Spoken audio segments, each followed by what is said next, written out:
할렐루야. 주님 영광과 찬송을 드립니다.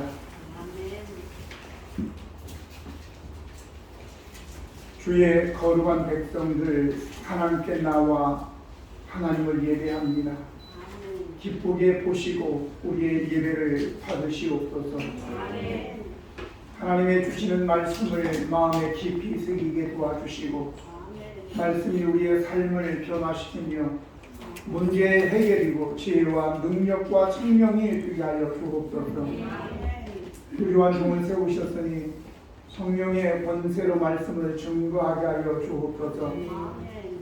오늘도 말씀을 들으며 기적이 일어나게 도와주시고 성령의 충만한 역사, 성령의 은사가 심령에게 강하게 역사하여 주시옵소서.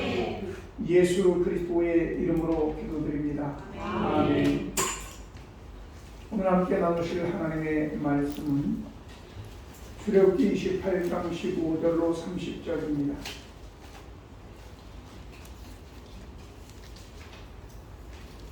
너는 판결 흉패를 에봇 짜는 방법으로 금실과 청색, 차색, 홍색 실과 가늘게 꼰 배실로 정교하게 짜서 만들되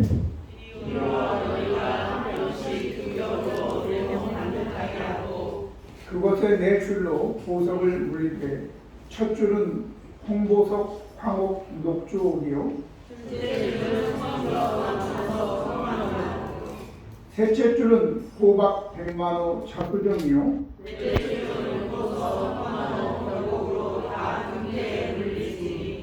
이 보석들은 이스라엘 아들들의 이름대로 12이라 보석마다 12지파의 한 이름씩 도장을 새기는 법으로 새기고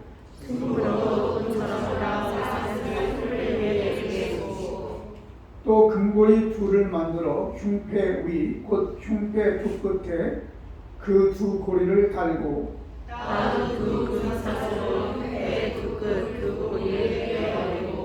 두 따은 사슬의 다른 두 끝을 에봇 앞 두 어깨바지의 금태에 메고 또 금고리 둘을 만들어 흉패 아래 양쪽과 안쪽 에봇의 한 곳에 달고 또 금고리 둘을 만들어 에봇 앞 두 어깨바지 아래 매는 자리에 가까운 쪽 곧 정교하게 짠 띠 위쪽에 달고 청색으로 흉패 고리와 에봇 고리를 끼워 흉패로 정교하게 짠 에봇 띠 위에 붙여 떨어지지 않게 하라. 아론이 성소에 들어갈 때에는 이스라엘 아들들의 이름을 기록한 이 판결 흉패를 가슴에 붙여 여호와 앞에 영원한 기념을 삼을 것이니라. 너는 민과 국민을 판결 흉패하여 아론이 여호와 앞에 들어갈 때 그의 가슴에 붙이게 하라. 아론은 여호와 앞에서 이스라엘 자손의 흉패를 항상 그의 가슴에 붙이리라. 아멘. 한 가정에 가장 귀하고 아름다운 것이 무엇일까요? 값비싼 외제차? 아니면 비싼 널따란 집인가요? 아니면 어떻게 구한 고려 차비가 될까요? 오늘 제사장 의복 가운데 가장 아름답고 화려한 부분이 바로 흉패입니다. 하지만 눈에 보이는 값비싼 보석들이 진짜 아름답고 귀한 것인가요? 그 가정에 가장 귀한 보석이 있다면 바로 그들의 아들, 딸이 아니겠어요?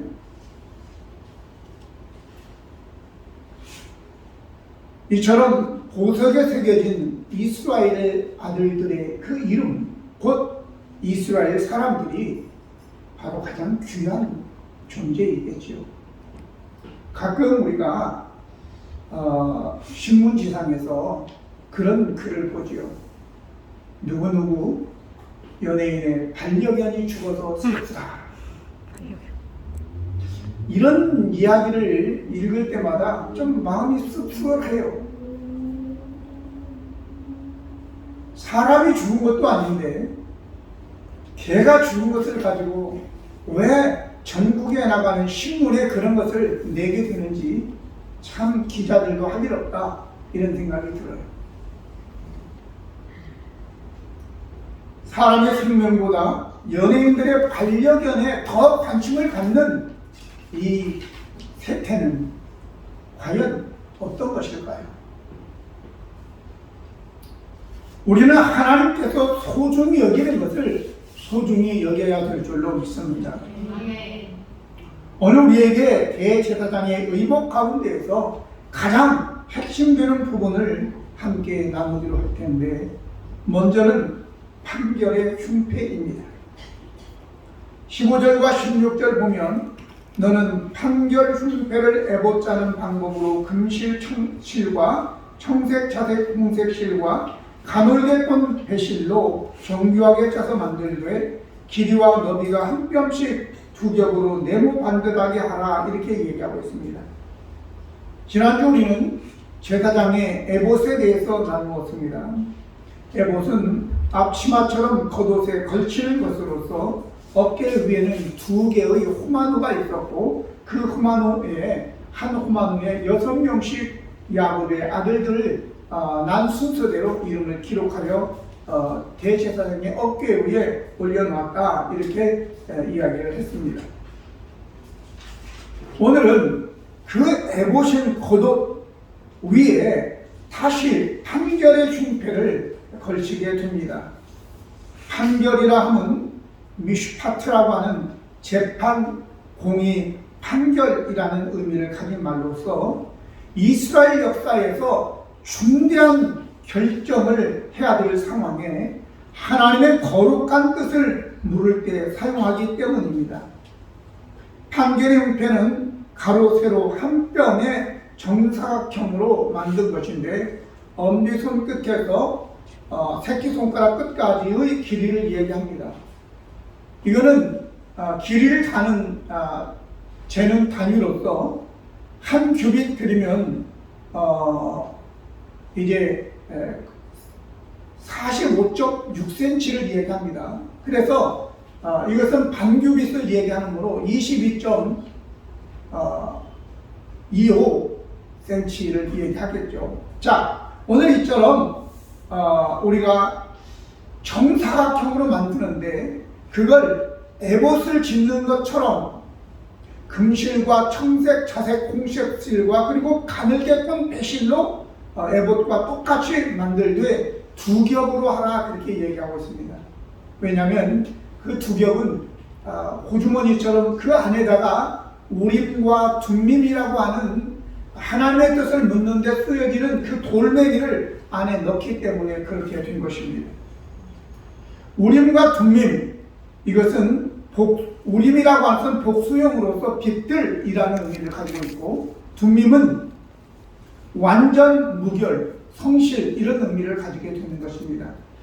그러므로 하나님께 국가의 결정적인 문제를 물어볼 때에 빛들이신 하나님, 빛들 아래서 전혀 혼돈되지 않는 하나님의 바른 뜻을 묻기 위해서 그것을 사용하게 되었기 때문에 미슈파트 또 우림과 둠밈이라고 그렇게 불렀던 것입니다. 저와 여러분도 마찬가지로 우리가 어떤 내 삶의 중대한 결정을 할 때에는 그냥 경험에 의해서 사람들이 하기 때문에가 아니라 분명히 하나님에게 물어서 해야 될 줄로 믿습니다. 그러면 이 우림과 둠밈, 판결 이러한 흉패를 만드시고 하신 우리 하나님께서 여러분과 저에게 바른 판결을 내주실 줄로 믿습니다. 그런데 큰 것만 중대사, 뭐 결혼이라든지 아니면 집을 사는 문제라든지 사업을 어떤 확정을 한다든지 어떤 그런 문제뿐만 아니라 사소한 것까지라도 하나님께 물어보신다면 우리 하나님이 크게 기뻐하실 줄로 믿습니다. 그래서 여러분을 바르게 인도하셔서 절대 해가 되지 않게 하실 줄로 믿습니다. 오늘 성경에 보면 다윗이라고 하는 사람이 나오고 사울이라고 하는 사람이 나오죠. 사무엘하 2장 1절 보면 그 후에 다윗이 여호와께 여쭈아르되 내가 유다 한 성으로 올라가리이까? 사울이 죽고 난 다음에 다윗이 하나님께 묻습니다. 내가 유다의 한 성으로 올라갑니까? 물어보니까 올라가라 이렇게 얘기합니다. 어디로 올라갑니까? 헤브론으로 올라가라.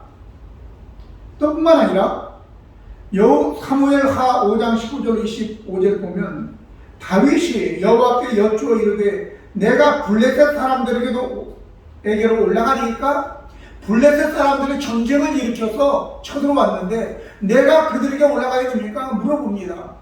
올라가라고 얘기합니다. 내가 그들을 내 손에 붙였다 이렇게 얘기하죠. 또 23절에도 다윗이 여호와께 여쭈니 이르시되 올라가지 말고 그들 뒤로 돌아가 뽕나무 숲을 맞은편에 그들을 기습하되 라고 얘기하고 있습니다. 어느 때는 올라가라고 어느 때는 올라가지 말라고 다른 방법을 가르쳐 주시는 것이죠. 다윗은 하나님께 물어서 했기 때문에 가는 곳마다 승리하게 된 줄로 믿습니다. 그런 반면에 사울 왕은 전쟁이 났어요. 그런데 사실은 하나님이 응답을 하지 않는 거예요. 우림과 둠림으로도 선지자로도 대답을 안 하니까 사울이 다급해서 신접한 여인 점쟁이를 찾아가는 거예요. 결과가 어떻게 났죠? 네. 전장에서 죽임을 당하게 된 것입니다. 오늘 저와 여러분과 저는 어떤 문제가 있을 때마다 판결의 흉패의 주인 되신 여호와 하나님에게 모든 걸 다 묻고 하나님의 응답에 의해서 여러분들이 움직이기를 결정하기를 예수님의 이름으로 축복합니다. 둘째는 흉패입니다. 흉패는 바로 호셴이라고 하는 뜻인데 이 호셴이라고 하는 뜻은 주머니, 포함되다, 또 번쩍이다. 이 히브리어와 가장 가까운 아람어는 아름다움이라는 미 이런 의미를 가지고 있는 것입니다. 이름도 이쁘잖아요. 호셴. 나중에 여러분들 자녀 나면 손주 나면 호셴, 하호셴 이렇게 부르면 멋있잖아요. 그죠? 호셴. 오늘 17절로 21절 보면 그것에 네 줄로 보석을 물리되 첫 줄은 홍보석, 황옥, 녹주옥이요. 둘째 줄은 석류석, 남보석, 홍만호요. 셋째 줄은 호박, 백만호, 자수정이요. 넷째 줄은 녹보석, 호만호, 벼국으로 다 금태에 물릴지니 이 보석들은 이스라엘 아들들의 이름대로 12이라. 보석마다 12지파의 이름, 한 이름씩 도장을 새기는 법으로 새기고 라고 얘기하고 있습니다. 위에서 언급한 보석들에 대한 의미와 이스라엘 아들들의 이름이 어떤 보석에 새겨졌는가에 대한 말씀을 나누는 시간은 아니죠. 물론 각 보석에 대한 의미가 없을 수는 없습니다.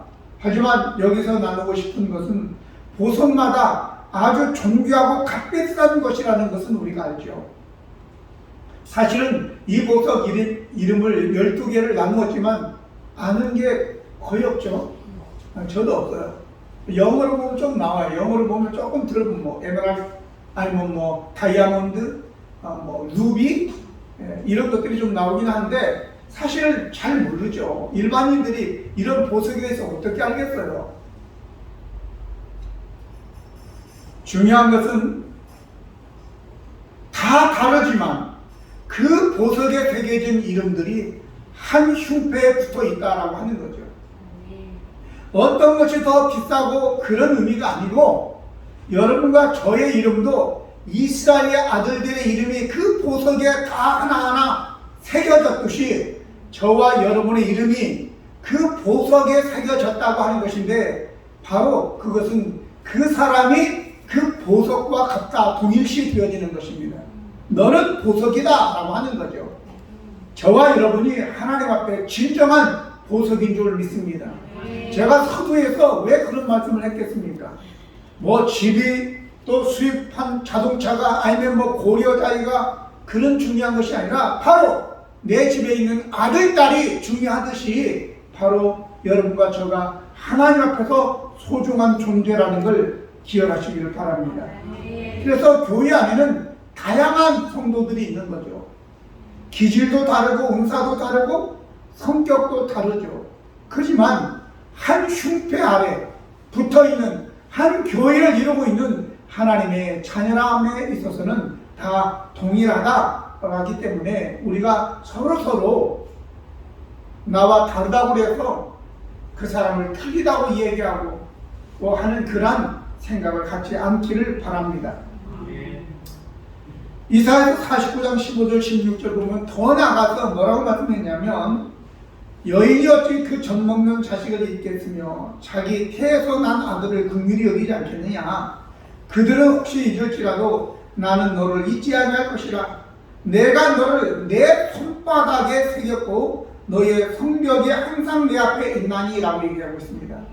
손바닥에 새겼다라고 하는 것은 내가 너를 항상 보호하겠다라고 하는 거예요. 잊지 않겠다, 보호하겠다. 왜? 그 뒤에 이어지는 너의 성벽이 항상 내 앞에 있다라고 하는 것은 내가 너를 내 손바닥에 새기고 네 성벽이 내 앞에 있으니까 항상 쳐다보고 보호해 주겠다라고 하는 거예요.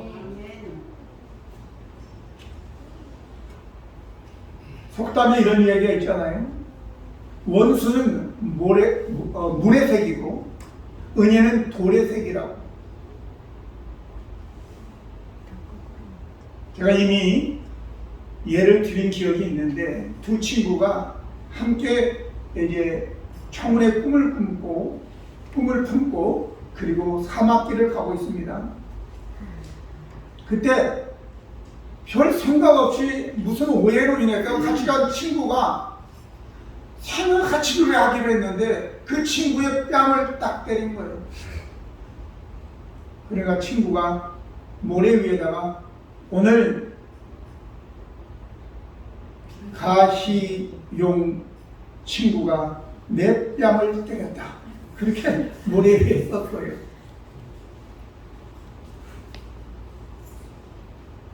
그런데 가다가 이제 늪에 빠져서 죽어가고 있었어요. 근데 뺨을 때린 친구가 그 친구를 목숨을 걸고 살려줬어요. 그랬더니 그 친구가 돌에다가 오늘 내 친구 희용이 나를 목숨 걸고 살려줬다 이렇게 또 쓴 거예요. 물어봤어요.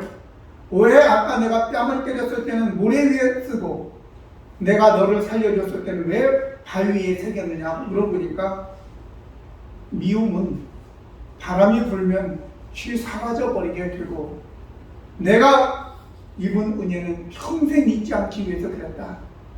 큰 교훈을 얻었다고 합니다. 오늘 저와 여러분 새긴다고 하는 것은 도장을 새긴 가치입니다. 칼로 그냥 뭘로 쓴 것이 아니라 도장을 새김처럼 새긴 거예요. 이것은 바로 잊지 않겠다라고 하는 의미이고 특별히 여기에 나오는 이 보석들은 아주 귀한 보석들이죠. 자, 더 나가서 어쨌든 간에 여러분들은 하나님의 손바닥에 새겨진 사람들이니까 자존감을 가지고 당당하게 사시기를 바랍니다. 뭐 지금 좀 환경적으로 여러 가지 좀 불편한 부족한 점이 있다 하더라도 기죽지 마시고 나는 적어도 하나님의 손바닥에 새겨진 자야 라고 하고 당당하게 살아가기를 바랍니다. 세 번째는 이 보석들을 흉패에 붙여서 가슴에 달아라 이렇게 나왔어요. 29절 30절 보면 아론이 성소에 들어갈 때 이스라엘 아들들의 이름을 기록한 이 판결 흉패를 가슴에 붙여 여호와 앞에 영원한 기념을 삼을 것이니라. 너는 우림과 둠밈을 판결 흉패 안에 넣어 아론이 여호와 앞에 들어갈 때에 그의 가슴에 붙이게 하라. 아론은 여호와 앞에서 이스라엘 자손의 흉패를 항상 그의 가슴에 붙일지니라 이렇게 말씀하고 있습니다. 이제 나아가서 귀한 보석에 우리의 이름이 새겨질 뿐만 아니라 대제사장의 가슴에 붙이라고 얘기하고 있는 것입니다.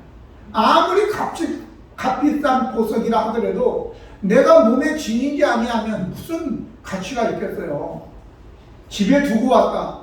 옛날에 군대에서 그런 얘기했죠. 야, 우리 집에 뭐가 있어? 야, 금송아지 없는 사람이 어디 있냐? 우리 뭐 사촌 형이 무슨 국방부에 무슨 별 3개라 뭐 그런 얘기 해봐요. 그럼 네가 별 3개, 네 사촌이 별 3개면 이런 전망까지 왜 왔겠냐? 안 믿는 거지 아무도. 집에 있어야 필요 없어요. 내가 지니고 있어야죠. 지니고. 오늘 여기에 특별히 그 흉패 보석, 이름을 새긴 보석의 흉패를 가슴에 항상 품고 오라고 얘기하고 있는 것입니다. 오늘 우리가 흔히 이렇게 얘기하죠. 가슴으로 낳은 자녀 이렇게 얘기하죠. 어떤 사람을 가슴으로 낳았다고 그래요? 내가 직접 낳지는 않았지만 양자로 들여서 내가 사랑으로 키웠다라고 하는 거예요. 그러니까 가슴에 라고 하는 것은 사랑이라는 거죠. 온 마음을 사랑을 다하여 라고 하는 거예요. 그러니까 가슴으로 네가 항상 가슴으로 달고 가슴에 달고 나와라 라고 하는 것은 사랑으로 돌보아라 라고 하는 거죠. 그러면 사실은 그 제사장이 사랑으로 아무리 돌본다 한들 그게 온전해지겠어요? 어떤 사람이 이 세상에서 가장 그래도 믿을만 합니까? 친구 간의 사랑? 형제 간의 사랑? 동력자 간의 사랑? 부모와 자식 간의 사랑. 그런데 그것도 사실은 부모가 싫어서가 아니라 연약해서 돌보지 못할 수도 있어요. 먼저 죽을 수도 있고요. 그런데 여호와 하나님께서 작정하고 사랑한다면 누가 그걸 막겠어요? 아무도 막을 수 없는 것입니다. 근데 여러분을 하나님이 사랑하시는 거예요. 우리가 흔히 인용하는 요한복음 3장 16절, 하나님이 세상을 이처럼 사랑하사 독생자를 주셨으니 이는 그를 믿는 자마다 멸망치 않고 영생을 얻게 하려 하심이라 라고 얘기하고 있어요. 자, 뿐만 아니라 로마서 5장 8절에 우리가 아직 죄인이었을 때에 그리스도께서 우리를 위하여 죽으심으로 하나님께서 우리에 대한 자기의 사랑을 확증했다라고 얘기하고 있어요. 로마서 8장 32절로 39절까지 보면 자기의 아들을 아끼지 아니하시고 우리 모든 사람을 위하여 내어주시니까 어찌 그 아들과 함께 모든 것을 우리에게 주시지 아니하겠느냐. 누가 능히 하나님께서 택하신 자들을 고발하리요 의롭다 하신 이는 하나님이시니 누가 정죄하리요. 죽으실 뿐만 아니라 다시 살아나신 이는 그리스도 예수니 그는 하나님 우리 우편에 앉아 계신 자요 우리를 위하여 간구하시는 자신이라. 누가 우리를 그리스도의 사랑에서 끊으리요. 환난이나 곤고나 박해나 기근이나 적신이나 위험이나 칼이랴. 기록된 바 우리가 종일 주를 위하여 죽임을 당하게 되며 도살할 양같이 여김을 받았나이다 함과 같으니라. 그러나 이 모든 일에 우리를 사랑하시는 이로 말미암아 우리가 넉넉히 이기느니라.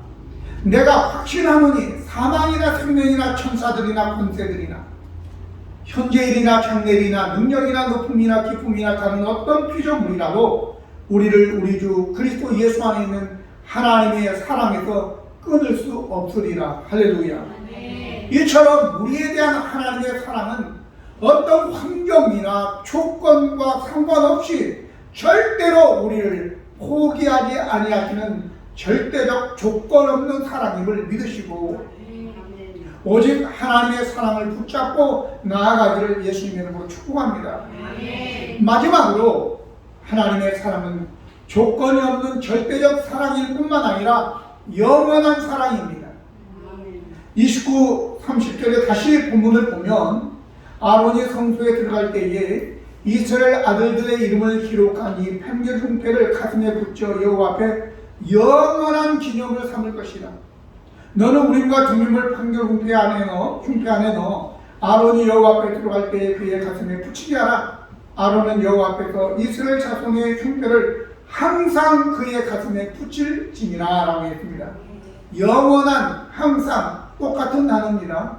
타미드라고 하는 이 히브리어인데 계속, 늘, 영속, 영원 이런 의미를 가진 이 타미드라고 하는, 그래서 영원한 뿐만 아니라 항상이라는 단어가 같이 사용되었단 말이죠.